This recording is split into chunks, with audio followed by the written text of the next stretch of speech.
Carper. Yeah, my pleasure. Thank you, Madam Chair. Chief Conte, as a former governor of the first state of Delaware, for 8 years, I recall numerous instances in which I called on the Delaware National Guard in emergencies. They could have been the floods, blizzards, ice storms, drought, you name it, a lot more. I know the importance of the valiant work that our citizen soldiers have done for decades in the first state and other states around the country.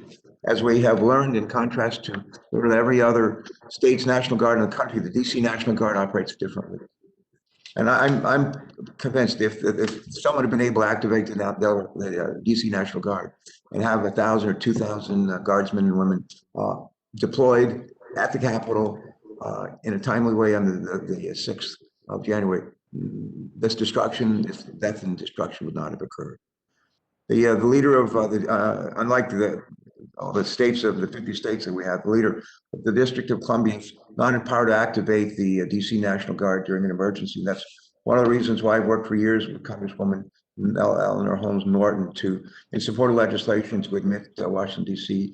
as our 51st state and to provide equal rights to the Americans who make this community of over 700,000 people their home.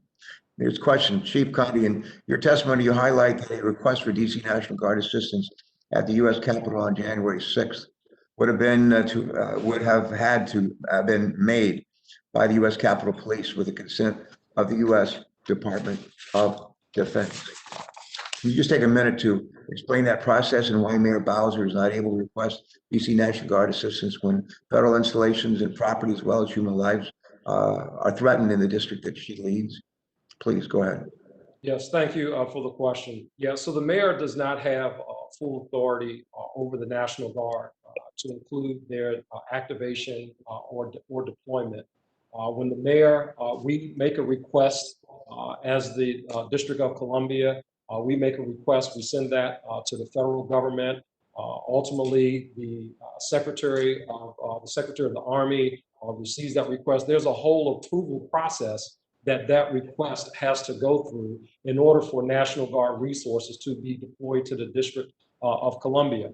Unlike governors in other states who are able to activate their National Guard without going through those approval processes and receiving approval from the highest level of the federal government. That just does not have to take place in other states. So a real hindrance to us in terms of response and the ability to call them up.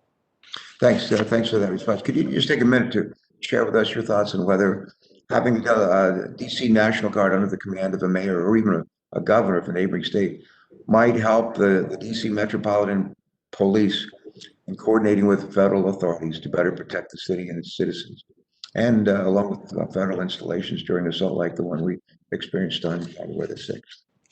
Yes, I think we certainly should.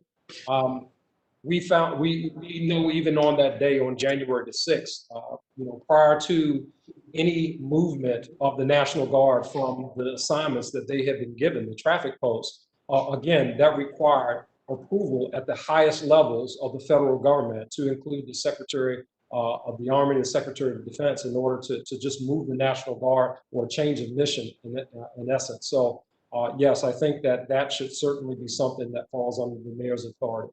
All right, thanks so much. A question, if I could, for Mr. Sun. Mr. Sun, in your testimony, you state that the events of January 6th were not the result of poor planning on behalf of the U.S. Capitol Police, but rather a lack of actionable intelligence that would have allowed the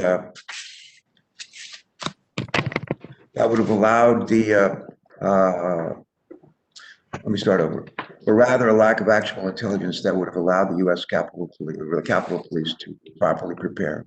As I was looking through Mr. Stinger's testimony, and former Sergeant at Arms for the U.S. Senate, he states, and I want to quote, he says, "The sharing of information and resources is paramount for success." That's his quote. I strongly agree with that statement. Mr. Sun, what went wrong leading up to January 6th with regard to gathering and sharing actionable intelligence? Why do you think the likelihood of a truly devastating attack was so badly underestimated, Mr. Sun?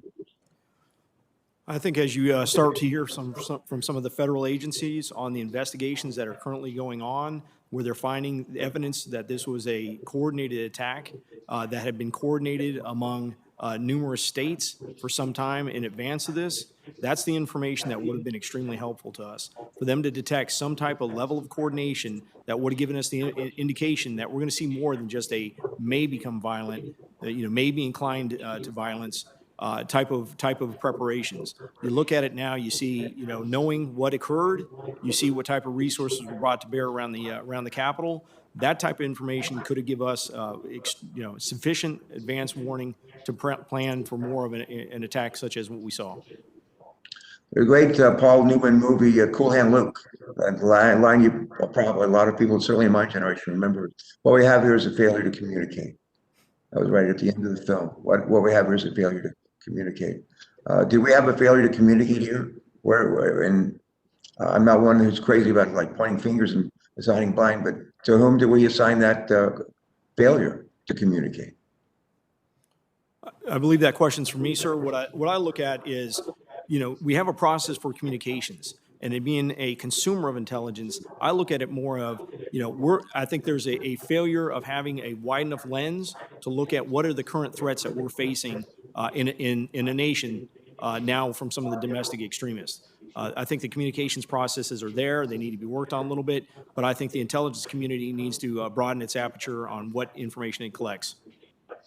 We now know in retrospect that the gathering on the rioters on January 6th didn't begin on January 5th or the 4th or the 3rd. It started like weeks before, and was fomented and encouraged, as we now know, by among others our president. And somehow that all of that work and all the intelligence that was gathered by the FBI and other Homeland Security never found its way to the people who right here in DC could have used it the most to have avoided the tragedy of January the 6th. Thank you. Our thanks to particularly the officers of the U.S. Capitol Police and others who joined them in trying to protect us in this Capitol on that sad day.